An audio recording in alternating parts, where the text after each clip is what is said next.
Welcome to today's video, where we'll be diving into the world of CSS transformations, specifically exploring how the matrix transform works mathematically.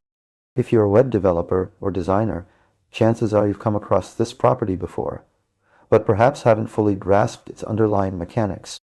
Understanding the matrix transform is crucial for creating complex and custom transformations on your web pages. So let's break it down step by step.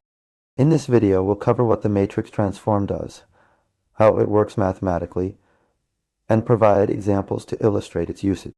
By the end of this explanation, you'll have a solid grasp of this powerful CSS property and be able to apply it in your own projects with confidence. So what is the matrix transform in simple terms? It's a way to define a 2D transformation using a mathematical matrix. This matrix is composed of 6 values that determine how an element will be transformed on the page. These values are used to perform various operations such as rotation, scaling, skewing, and translation. Mathematically speaking, the matrix transform works by multiplying the coordinates of each point in the original element with the transformation matrix.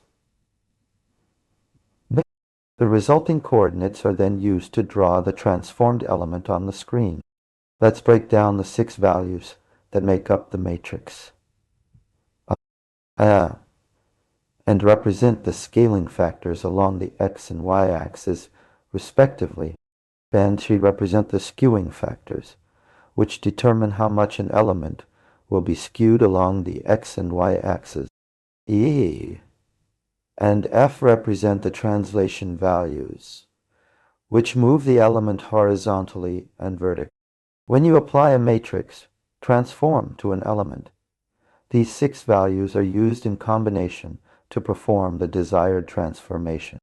For example, if you want to rotate an element by 45 degrees, you would use a combination of sine and cosine functions to calculate the new coordinate. One way to visualize this is to imagine a piece of paper with a square drawn on it.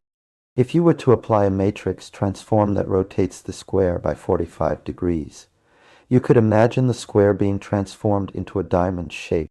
The matrix values would determine how much each point on the square moves to form the new diamond shape. To summarize, here are the key points about the CSS matrix transform. It's a way to define a 2D transformation using a mathematical matrix. The matrix is composed of 6 values that determine scaling, skewing, and translation.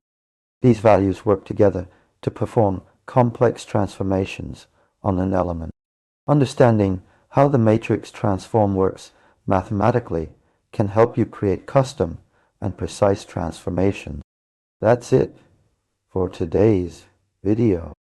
We hope this explanation has helped demystify the CSS matrix transform and given you a solid understanding of its underlying mechanics. If you have any questions or need further clarification, please leave a comment below. If you found this video helpful, be sure to like and subscribe for more in-depth explanations on web development topics. Don't forget to hit that notification bell so you can stay up to date with our latest content. Thanks for watching.